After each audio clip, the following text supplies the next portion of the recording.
재방송으로 방영했던 내용입니다. 저는 이 귀향이라는 이 영상을 보면서 설교를 들었습니다. 그날 제가 들은 설교를 오늘 여러분에게 풀어서 나누려고 합니다.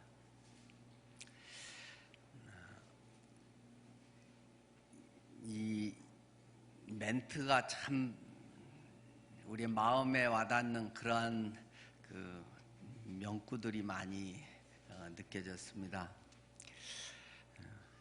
아까 들으신 대로 자신의 유전자를 남기기 위해서 오르고 또 올라야 한다.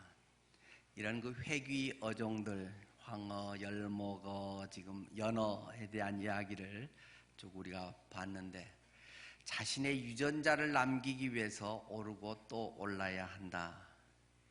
산란을 위해서는 수중보도 넘고, 그 오르는 과정에 여러 가지 우리를 가로막는 장애들이 많이 산재 있다는 것입니다.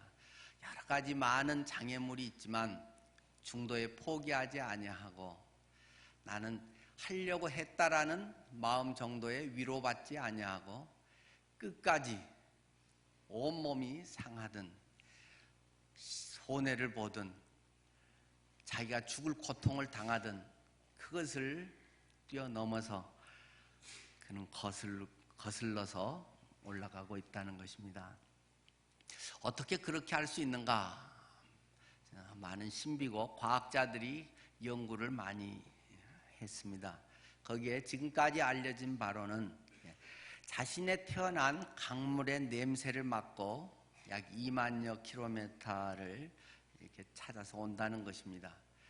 아주 어렸을 때 잠깐 맡았던 강물, 섬진강, 남대천, 이런 강물의 냄새를 맡고 그것이 코끝에 평생 남아있어서 그의 뇌에 평생에 새겨져 있어서 그가 그 냄새를 맡고 자기가 태어났던 곳으로 찾아온다는 것입니다.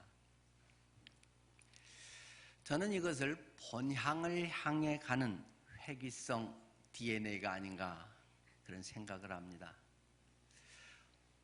이런 물고기 속에 그러한 유전자적인 그러한 본향을 향하는 마음이 새겨져 있듯이 하나님께서는 우리 사람들의 마음을 그들이 창조된 때부터 지금까지 영원히 그러한 유전자를 거기에 새겨 놓았다라는 것입니다. 하나님이 자기 형상 곧 하나님의 형상대로 사람을 창조하셨다라고 말씀하고 있습니다. 그리하여 가장 좋았던 에덴 동산에 사람을 살게 하셨고, 그러나 사람들은 그곳에 가만히 있지 못하고 그것을 박차고 나가게 되죠. 자기가 주인 되는 삶, 자기가 왕 되는 삶, 자기 입맛에 맞는 삶을 향해서 나아가고 있다는 것입니다. 그런 가운데 사람들은 유전자 조작이 되고 말았다는 것입니다. 유전자 변형식품, 유전자 조작으로 만들어진 새로운 형태의 존재가 우리 이런 인간의 모습으로 지금 살아가고 있지 않는가 생각이 됩니다. 처음 하나님이 지었던 코끝에 그 고향의 냄새, 내 뇌의 깊은 곳에, 내 영혼의 깊은 곳에 하나님이 담아두셨던 그 고향의 냄새, 하나님의 본향 에덴의 그 아름다움을 훼손해버리고 내가 주인됨으로 말미암아서 자기 멋대로 살아간다는 것입니다. 내 취미대로, 내 성공관대로, 내 가치관대로, 내게 편한 대로, 내 이익되는 대로 이 유전자 조작이, 변형이 얼마나 심해져 버렸는지, 참 사람이 사람의 모습을 잃어버리는 그런 경우가 너무나 많이 발생하고 있다는 것입니다. 이러한 훼손되고 고아와 같은 인생, 그것이 다시금 어느 순간부터 고향을 향해서 마음을 돌이키게 됩니다. 그래서 고향을 향해서 한 걸음 한 걸음 탕자처럼 돌아오게 됩니다. 내가 태어났던 남대천으로 거슬러서 올라가게 됩니다. 우리의 삶에 그러한 것들은 본연의 인간 본연의 당연한 모습이라고 하는 사실을 이러한 동물들은 우리에게 일깨워주고 있습니다. 물고기 IQ 보통 그렇게 이야기하잖아요. 물고기 IQ가 얼마인가요? 과학적인 것은 모르겠습니다만 보통 나와 있는 건 한 3이라고 보통 많이 하네요. 물고기 IQ는 한 3 정도 된다. 그런데 미끼를 금방 물어서 낚아채가지고 하다가 툭 떨어져서 다시 살면 그 물고기가 저 도망가서 안 먹을 것 같은데 좀 있으면 그놈이 또 물어가지고 또 잡히는 수들이 많더라는 것입니다. 3인지 30인지야 알 수 없겠지만은 그러한 멍청하다고 우리의 기준에서 말할 수도 있는 그런 물고기, 그것이 생존을 위해서 뿐만 아니라 후손을 위해서 자기의 생명의 대를 잇기 위해서 이러한 험난한 여정을 거치고 그것이 결국 그 갖은 악정 고투 속에서 자기의 고향에서 생명을 낳고 호련히 생을 마친다는 것입니다. 저는 마지막에 물고기가 이렇게 탁 서 있는 모습, 그것이 참 신비하기도 하고 짠하기도 하고 숭고하기도 한 그런 느낌이 듭니다. 나는 십자가의 모습이 아닌가, 그런 생각을 영상을 보면서 혼자 해보았습니다.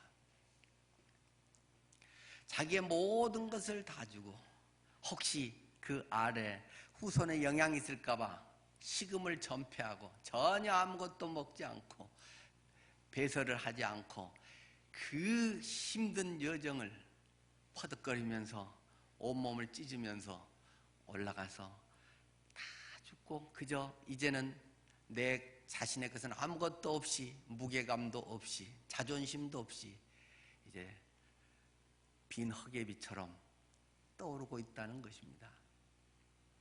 예수님의 그런 삶, 예수님을 향해 나가는 우리의 삶의 모습은 어떠한가 하는 것을 돌이켜보았습니다. 귀향이라는 제목으로 오늘 성경의 설교 본문은 베드로전서 2장 24절입니다. 신약성경 379쪽 베드로전서 2장 24절 25절을 제가 읽겠습니다.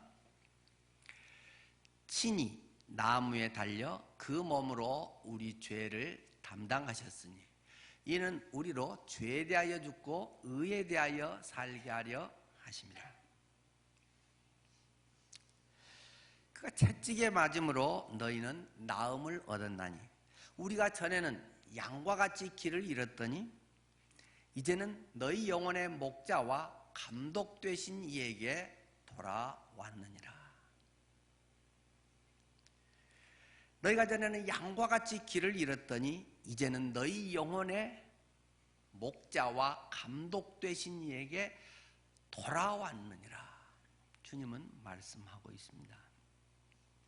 자, 이 본문의 내용을 좀 더 우리가 이해하기 위해서는 2장 전체를 좀 살펴볼 필요가 있습니다. 2장에서는 무엇을 말합니까? 이 베드로가 지금 이 편지를 쓰면서 그리스도인의 삶이란 무엇인가, 성도의 삶에 대한 이야기를 합니다. 특별히 어떤 목회자의 삶을 이야기하는 것도 아니고 그리스도인의 삶, 이 물고기의 어떤 특별한 대표 몇 마리가 다시 고향으로 돌아오는 게 아니고 모든 연어들은 그 어종 자체, 그 본성 자체의 회귀성을 가지고 있어서 모든 연어가 다 돌아오려고 하고 돌아온다는 것입니다. 어떤 특별한 사명받은 사람, 하나님의 특별한 은혜를 입은 사람, 그 사람만이 그러한 삶을, 그런 시대를 거스리는 삶을, 세속의 그런 흐름, 세상의 풍조를 거슬리고 세상의 성공관, 세상에서의 보장되어 있는 것들을 기꺼이 내려놓고 편안하고 노후가 안정되고 내가 가진 것만 갖고도 뭐 괜찮게 할 수 있고 나의 성을 쌓고 살 수도 있고 그러한 나의 잘 마련해 놓은 것이 있음에도 불구하고 선교지를 향해서 간다는 것입니다. 왜요? 그곳에 천적이 적고 추수할 것이 많기 때문이다. 그곳에서 자기의 생명을 낳을 수 있는 여력이, 거기에서 하나님의 놀라운 열매를 거둘 수 있는 것이 무한히 많기 때문에 기꺼이 내가 당연히 보장받고, 남들은 그것을 잘했다라고 박수치는 그것을 흔연히 내려놓을 수도 있다는 것입니다. 동물은 자기 종족 본능의 원칙에 의해서 자기 새끼를 낳기 위해서 그렇게 가는 것입니다. 하지만 만물의 영장인 인간은 그와는 또 한 단계 다른 면이 있지 않겠습니까? 물론 자기 자녀를 낳고 잘 키우는 것은 매우 중요한 부모의 역할이고 세대를 이어가는 우리의 본능적인 매우 귀중한 일입니다. 그러나 또한 영물인, 영혼의 존재인 우리는 만물의 영장으로서 영혼의 생명을 낳는, 영적 생명을 낳고 영적 생명을 키우고 영적 생명을 확산하고 하나님의 왕국이, 하나님의 뜻이 이 땅에 펼쳐지도록 하는 영적 생명의 사역을 우리는 동시에 함께 이루어 가야 한다는 것을 기억해야 한다는 것입니다. 혹시 여러분의 삶 속에, 여러분의 코끝에, 여러분의 냄새, 여러분의 눈길, 여러분이 TV를 보고 여러분이 무엇을 하고 관심 있는 것에 예수 그리스도의 눈길이 끝에 있는가? 그냥 재밌다 드라마뿐만 아니라 뭐 그렇게 또 해야 될 것도 있긴 하겠죠. 그러나 나의 모든 것에 관심은 너희가 먹든지 마시든지 무엇을 하든지 다 하나님의 영광을 위하여 하라. 그 속에 하나님의 영혼을 향하는 무슨 뜻이 있을까? 저것이 나를 향한 하나님의 어떤 메시지를 담고 있는가? 하나님의 관심은 어디에 있는 것일까? 정말 내가 하고 있는 것이 그리스도의 마음인가? 그리스도를 향한 것인가? 나를 위해 죽으신 그리스도, 자기 몸을 완전히 쏟아부어서 바쳐서 나를 살리신 그분을 위해서 나는 무엇을 어떻게 하며 살아가고 있는가 하는 것을 점검해 봐야 할 것입니다. 2장 1절부터는 이러한 성도의 삶에 대해서 모든 성도는, 모든 연원은 다 회개하듯이 모든 성도는 목회자이든 집사이든 일반 아무 직분 없는 사람이든 전혀 상관없이 공통적인 똑같은 것이 있다. 그것은 그리스도인다운 삶이라는 것입니다. 2장 1절에 그러므로 모든 악독과 모든 기망과 외식과 시기와 모든 비방하는 말을 버려라. 그리고 뭘 합니까? 2절 갓난 아이들같이 순전하고 신령한 젖을 사모하라. 순전하고 신령한 말씀의 젖을 말하는 것입니다. 이제 태어났기 때문에 고기를 씹어 먹을 수는 없다. 아직 이도 제대로 나지 않는다. 그렇기 때문에 말씀의 젖을 먹습니다. 때로는 설교를 듣지 않습니까? 영상도 동원을 하고 예화도 하고 풀어서 설명도 하고 이유식으로 갈아가지고 제가 지금 제공을 하고 있는 거 아니겠습니까? 그러나 뭐 항상 남이 해준 것만 어떻게 듣고 하겠어요? 주일에 한 번 뭐 이렇게 듣겠지만은 스스로 성경을 읽고 씹어 먹고 소화할 수 있어야 됩니다. 여러분은 성경을 읽으면 이해가 쏙쏙 잘 되시죠? 성경이 내 마음속에 역사하시죠? 혹시 성경이 지루하다, 읽어도 뭔 말인지도 모르겠다, 이걸 무슨 소리를 하고 있는 건지 뭘 어쩌자고 하는 건지 모르겠다, 아직도 이유식이 필요하다면 진지하게 생각해 봐야 됩니다. 우리는 지난 1월에는 산상수훈을 100독 정도씩을 했습니다. 아마 대부분이 하셨으리라고 믿습니다. 하루에 한 4번 정도씩 서너 번씩 읽어서 한 100번 정도를 읽었습니다. 말씀이 내 속에 계속적으로 스스로 영의 양식으로 되새겨지기를 바랍니다. 제 아내는 매일 하루에 지금도 몇 번씩 외웁니다. 교회 걸어서 오면서도 걸어서 오면 한두 번 정도를 외웁니다.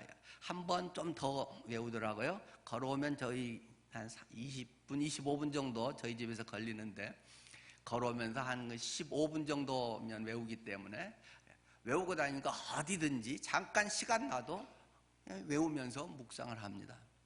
여러분들이 지금 몇 사람이 외우는 거 도전하고 있고 우리가 9월 3일에 암송대회 한다는 것도 기억해 주십시오. 2월부터는 우리가 신약 선서를 읽습니다. 신약 27권 전체를 한 달에 한 번씩 읽자. 그래서 지금 여러분들이 여러 번역본들로 다양하게 지금 읽고 계십니다. 스스로 성경을 읽으면서 성경이 이해되고 성경이 재밌고 성경이 쫄깃쫄깃하니 내게 다가오는 그것이 이제 정상적인 그리스도인의 생활. 이제 내가 내 손으로 밥도 먹고 때로는 밥도 해 먹고 그런 이제 정상적인 우리의 영적 삶을 살게 되는 것이지요. 이런 말씀의 젖을 사모하는데 이것은 영적인 높은 단계인가? 그렇진 않고 그로 말미암아 너희로 구원에 이르도록 자라게 하려 함이라. 구원에 이르도록. 예수 그리스도를 믿는 순간 예수 그리스도를 나의 주님으로 영접하고 그리스도의 살아계신 것을 내 마음에 믿으면 구원을 받으리라. 구원을 받습니다. 그런데 받은 그때로 인해서 나는 이제 끝나버렸는가? 그러면 구원파가 되기 딱 쉽습니다. 우리의 구원이라고 한 건 마치 마라톤 이게 스타트 라인에 서 있는 것과 같습니다. 출발점에 딱 서서 선수 등록하고 등번호 받고 그렇게 해서 이제 뛰어가는 선수의 이 출발에 불과한 것입니다. 그에게 지금 남은 것은 42.19km를 달려가야 하는 마라톤의 긴 평생의 경주가 남아있는 것입니다. 그것을 자기 페이스를 잘 조절해 가면서 뛰어야 하는 것입니다. 나는 구원받았다. 스타트라인에 섰어. 나는 등록됐어. 내가 선수라니까. 나는 여기 마라톤대 출전했어. 그것은 백날 그렇게 외쳐봐야 그것은 아무런 힘이 없는 것입니다. 뭐 죽으면 천국 갈지 뭐 자기 확신이어서 아닐지 그것도 모르겠지만 그것은 구원의 출발이지 구원을 맛도 못 본 것입니다. 살아가면서 그것이 구원을 이루고 이게 구원이구나. 이런 것이구나 하면서 인생의 삶의 여정을 우리는 그리스도의 자녀답게 선수답게 살아가는 것이라고 말씀하고 있습니다. 물론 그것이 좀 부족하다고 해서 선수 등록 취소 뭐 천국 못 가 그런 건 아니지만 그냥 똑같은 물살에 휩쓸려 가는 그러한 죽은 물고기나 차이가 없이 되고 만다는 것입니다. 자, 그런 가운데서 계속 2장에 이제 건너뛰면 9절 말씀에 보면 너희는 왕 같은 제사장이다. 이런 유명한 구절이 나오잖아요. 어디서 갑자기 튀어나오는 구절입니까? 너희는 왕 같은 제사장이고 모든 사람은 다 작은 목사다. 그것이 무슨 목회론을 얘기하려고 하는 게 아니고 성도다. 너희는 성도는 이러한 특권을 가지고 있고 이러한 모습이다라는 것을 일반 성도에게 말하고 있는 것입니다. 9절 그러나 너희는 택하신 족속이요 왕 같은 제사장들이다. 그래서 아름다운 덕을 선포하게 하려는 것이다. 너희는 제사장 하나님과 죄인들 사이를 중보시켜주는 감히 나갈 수 없어서 저기 쭈그리고 있는 그들을 달래고 그들을 위로하고 하나님의 은혜 보혈을 통해서 그들이 나아갈 수 있게 함으로써 화해되고 그 사람이 활짝 새로운 삶을 살아갈 수 있도록 해주는 그런 제사장의 역할, 그것은 왕과 같은 위대한 사역이다. 왕이나 제사장이나 선지자나 똑같이 기름 부음을 받은 사람들이지 않습니까? 그러한 일들을 하면서 건너뛰면 16절 너희는 자유가 있으나 그 자유로 악을 가리는 데 쓰지 말고 오직 하나님의 종과 같이 하라. 너희는 자유가 있어서 마음대로 해도 된다. 마음대로 할 수 있지만 방종하지 말아라. 마음대로 할 수 있다고 마음대로 살아버리면 개판 인생이 된다. 하나님의 자녀의 인생이 돼야 되는데 오히려 하나님 얼굴 욕먹히는 그러한 자녀가 되고 만다. 자유가 있지만 어떻게 합니까? 하나님의 종과 같이 종답게 종처럼 하라 그런 말입니다. 그것은 무엇입니까? 날마다 교회 와서 있고 그것을 지금 다 말하는 것입니까? 성경에 바로 밑에 절에 기록이 되어 있죠. 17절 뭇 사람을 공경하며 형제를 사랑하며 하나님을 두려워하며 왕을 존대하라. 사환들아 범사에 두려워함으로 주인들에게 순종하되. 옛날과 지금의 직장 생활은 좀 차이가 있습니다만 기본적으로 비슷한 것은 이 직장 생활의 부하 직원과 상사와의 이런 관계에서도 두려워함으로 그들에게 순종하는 그런 자세를 가져라. 뭐 잘해주고 착하고 올바르게 한 사람도 당연히 있지만 아주 진상 같은 그런 사람도 있다. 또한 까다로운 자들에게 있더라도 그리하라. 물론 어떤 인권을 무시하거나 법을 뛰어넘어서 어떤 행포를 부린 그런 것은 합법적인 좋은 그 기준 안에서 그런 것들이 고쳐지도록 또 담대함을 가지고 해야 될 필요가 분명히 있겠죠. 그러나 근본적인 자세에 있어서는 좀 까다로운 사람, 나를 갈구는 사람, 내 스타일이 안 맞는 사람에게도 그러한 것들을 할 수 있도록 하라고 말하고 있습니다. 19절, 부당하게 고난을 받아도, 마땅한 고난이야 당연한 것인데 부당할 때도 있다. 사람 사례에서 내가 몰라서 그럴 수도 있고 그 사람이 몰라서 그럴 수도 있고 여러 가지 억울한 일도 당연히 살아가면서 그런 거 어떻게 없겠습니까? 또 그 사람 못돼서 그럴 수도 있고 부당하게 고난을 받아도 하나님을 생각함으로 슬픔을 참으면 이는 아름다우나, 죄가 있어서 지가 벌 받고 얻어 터지는 것은 그거 뭐 참았다고 해도 그건 당연한 거지 무슨 그게 칭찬받을 일이냐. 그러나 선을 행함으로 고난을 받고 참으면 이는 하나님 앞에 아름다운 것이다. 나는 정말 좋은 뜻에서 하고 잘하고 보이지 않게 잘했는데도 그 사람이 나를 해코지한다, 괴롭힌다, 억울하다. 그럴 때 지금 이야기를 하고 있는 것이죠. 그것은 하나님 보시기에 하나님 앞에 아름다운 것이다. 이 일을 위해서 너희가 부르심을 받았다. 그리스도인이라고 하는 사람들은 그러한 자리에서도 그리스도의 본 모습으로 빛을 나타내는 것이다. 그리스도도 너희를 위하여 고난을 받으사 너희에게 본을 끼쳐 그 자취를 따라오게 하려 하셨느니라. 그리스도의 십자가의 그 고난, 그것을 본보기로 해라. 예수님이 왜 그렇게 십자가에서 죽으셨는가? 예수님이 기독교라는 종교를 만들기 위해서였는가? 예수님이 영광을 받으시기 위해서였는가? 전혀 그런 것이 없다는 것입니다. 너를 사랑하사 하나님이 세상을 이처럼 사랑하사 독생자를 주셨습니다. 나를 사랑해서 그랬다. 여러분은 무엇을 위해서 목숨을 걸고 무엇을 위해서 여러분 시간을 쓰고 여러분은 무엇을 위해서 돈을 쓰고 여러분들의 건강을 사용하고 있습니까? 나를 위해서 죽으신 그리스도, 자기의 생명을 바쳐서 나를 온전히 살리신 그리스도를 위해서는 여러분은 얼마의 시간, 얼마의 여러분의 삶의 방향을 그분께 맞추고 있습니까? 괜히 어중이 떠중이처럼 혹시 살지는 않습니까? 이것이 단지 영적인 것으로만 주님을 위해서 죽으셔서 너무 감사한 분이요 말만 하고는 실제 그 그리스도 그분을 증거하는데 부끄러워하지는 않습니까? 예수 그리스도를 증거하는데 여러분의 입을, 여러분의 시간을, 여러분의 돈을 들이는 일에 혹시라도 여러분들은 인색하지는 않습니까?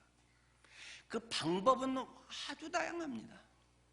꼭 그것을 그리스도를 말을 할 수도 있고 안 할 수도 있고, 그러나 여러분이 정말 예수 그리스도 나를 위해서 죽기까지 사랑하신 그분을 위해서는 얼마나 나의 혼신의 힘을 다해서 그분을 높이고 그분과 함께하고 있는가. 그렇지 않은 작은 일들, 시답지 않은 일들에 혹시라도 너무 열내면서 그것 때문에 여러분의 인생을 별 볼 일 없이 살아버리고 있지는 않습니까? 그 큰 은혜를 받고 배은망덕한 그리스도를 말하는데 부끄러워하는 인생, 그것을 위해서 무엇을 하는 데는 아주 최소한의 기본조차도 할똥말똥하고 딴 데 쓸데없는 인생을 낭비하며 그것이 멋진 인생이라고 착각하고 있는 인생, 세상의 풍조에 똑같이 휩쓸려가고 물고기가 거슬러 가면서 폭포수도 뛰어오르듯이 고난을 통해서 나의 생명을 위해서 생명을 쏟아부어서 다른 생명을 낳기 위해서 내가 혹시 사는데 무관심하다면 물고기와 무슨 차이가 있고 오히려 물고기보다도 못한 그런 인생이 되고 말지는 않겠습니까? 사도행전 1장 8절은 우리에게 도전하고 있습니다. 오직 성령이 너희에게 임하시면 너희가 권능을 받고 예루살렘과 온 유대와 사마리아와 땅 끝까지 이르러 내 증인이 되리라. 성령이 있는 사람은 성령으로 삽니다. 혈기가 있는 사람은 혈기로 삽니다. 이념이 있는 사람은 이데올로기로 삽니다. 내 속에 예수의 생명이 정말로 있는가? 내게서 나오는 것이 그리스도요 생명인가? 내 속에 예수 그리스도의 생명이 충만한가? 건들면 관등성명 나오듯이, 군인에게서 나오듯이 십자가의 군병에게 건들면 예수 그리스도. 주님은 이런 분이십니다. 그것이 예수의 생명을 가진 사람의 지극히 본연의 모습이라고 하는 것입니다. 무슨 사명을 가지고 막 해야지가 아니라 모든 연원은 다 고향으로 돌아가게 되어 있다는 것입니다. 유전자가 변형되어 버렸기 때문에 돌아갈지 모르고 현재 있는 데가 여기가 좋사오니 여기서 어쩌고 뭐 세상의 성공관 뭐 이것이 어떠고 폼제고 그런 웃기는 삶을 살고 만다는 것입니다. 생명의 출발점을 기억하십시오. 여러분에게 새겨져 있는 그 물맛, 생수의 그 물맛, 예수 그리스도 그 생명의 물맛이 여러분의 코끝에, 눈끝에, 여러분의 뇌에 새겨져 있기를 바랍니다. 무엇을 하든지 그것은 정치를 위해서 할 수도 있고 경제를 위해서 할 수도 있고 사회적으로도 할 수 있고 우리는 사회 일원으로서 온갖 방면에서 다양하게 할 필요가 있습니다. 그러나 오직 그리스도의 영광을 위한 궁극적인 목적이 예수 그리스도가 드러나고 있는가? 그리스도가 진짜 생명인가? 하나님의 뜻이 나의 이것을 통해서 펼쳐지고 있는가? 그것이 아니라면 가짜들이라는 것입니다. 자기 만족이고 세상의 풍조에 같이 휩쓸려가면서 정신 못 차리고 있는 것입니다. 여러분의 삶 속에 방금 성경이 이야기하고 있듯이 친히 나무 십자가에 매달려 그 몸으로 우리 죄를 담당하셨으니, 할 것이니가 아니라 이미 하셨으니 우리로 죄에 대해서는 죽어버렸고, 지금 이야기의 초점은 무엇입니까? 의에 대하여 살게 하려 하심이라. 부활을 통해서 새로운 삶을 살아가게 하기 위함이라는 것을 말씀하고 있습니다. 예수님이 채찍에 십자가에서 맞음으로 너희는 나음을 얻을 것이다가 아니고 얻었나니 벌써 나아져 버렸다. 회복되어 버렸다. 그리스도 안에 있으면 그것이 경험되는 것이다. 너희가 전에는 양과 같이 길을 잃었다. 각자 자기 옳다는 대로는 자기 방향에 자기 가치관대로 다 살아버렸다. 고아와 같이 살아버렸다. 그러나 이제는 너희 영혼의 목자와 감독 되신 이에게로 돌아왔느니라. 너희 영혼의 목자, 우리의 참 목자,